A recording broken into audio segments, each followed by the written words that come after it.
Okay, now this is an important part. I've been saying this, everybody called me crazy. I don't care. You can think what you want. That's your life, not mine. Okay, the first aphorism further states time there was not, for change had not begun. Okay, and this goes back to what I've been saying for years. Okay, they always talk about the light at the end of the tunnel. Like it's something outside yourself you're seeking for. Okay, no, that is a mirror of yourself. Because again, Ephesians 4:6, God is in you, and St. Luke 17:21, the kingdom of God is within you, which goes back to right here, the eternal parent, the circle, the universe, as within, so without. Understand the light at the end of the tunnel now? As within, so without. You are seeing a reflection of yourself. And see, that's why I'm saying, like, I don't care. It's tradition. You've always done like that. You've always been led wrong. The Mason steps go up and then they go back down because you keep seeking something outside yourself at the end of that tunnel. Where if you did it right and you understood that's a reflection of yourself, you are that light you see in the mirror. I mean, all you're saying, say it. Lux fiat, let there be light, and there was light. Okay, let's keep going. Here again is expressed another hard saying for the student who has not grasped the true meaning of time. Time is the strict philosophical, meaning of the term. Does not mean pure duration of existence. Instead, it means the measure of changing existence. Yeah, that's why you're stuck in your loops of tradition, because it's always been done that way. Breaking it down right now. An enduring existence in which there is no change of form, activity, or degree, mental or physical, is timeless. Time, in fact, is but the measure of change. Without change, there can be no time. In the true sense of the latter term, pure being manifests not time. Time is a result of becoming or change and is always measured by the change or becoming in something. Do you understand it now? Like after I read that paragraph, do you get what I'm saying? That light at the end of the tunnel is a reflection of yourself. The following statement from a modern textbook may serve to point to the difference between the conception of pure duration and time. Pure duration is conceived without regard to the notions of changes in things. Time, on the contrary, is the sensible measure of any portion of duration, often marked by particular phenomena. As an apparent revolution of the celestial bodies, the rotation of the earth on its axis, etc. Our conception of time originates in that of motions, and particularly in those regular and equable motions carried on in the heavens within yourself, because the kingdom of God is within you. Within, not out, within. The part of which, from their perfect similarity to each other, are correct measures of the consciousness and successive quantity called time.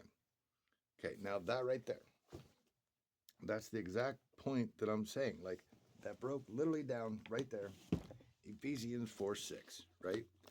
And let me get to it real quick. I'm not reading this, so I'm not prepared. I just bear with me so as I go through it, because I'm not explaining it. It's just I believe it's 11:05. Yes. Okay. Yeah, just bear with me because I'm just remembering things, and it's just like I read something and it's like bam, and I get this whole like chain effect of memories that help me understand stuff. Just be patient. Okay. Ephesians 4:6.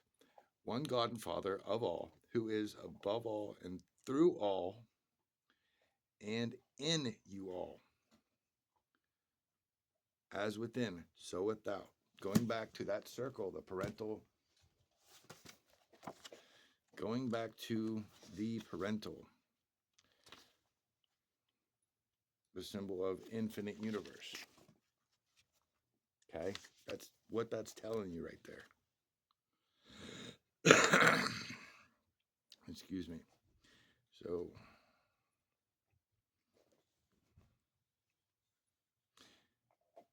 with which they are conceived to coexist. Yeah, coexist. You are supposed to become one. I am with that mirror at the end of the tunnel, which is a reflection of your soul yourself. Time, therefore, must be defined as the perceived number of successive movements. Time based upon the movements of the celestial bodies. The celestial body, the reflection in the mirror, right? Yeah. Or the earth is frequently measured by the instruments based upon such movements, such as the watches, clocks, sun discs, etc. We are also conscious of the passage of time by changes in our mental state, our thoughts, our mental images, etc., both in the waking state or the state of dreams. Excuse me.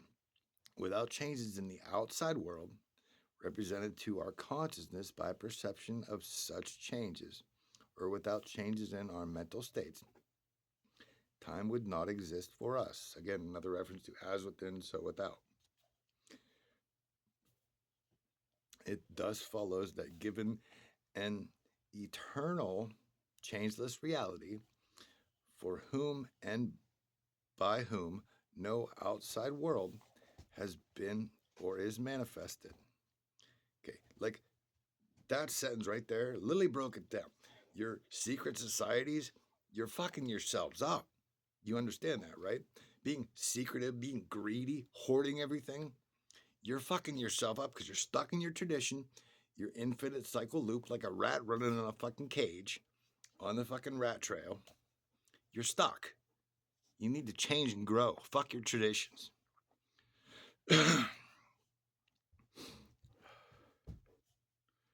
Okay.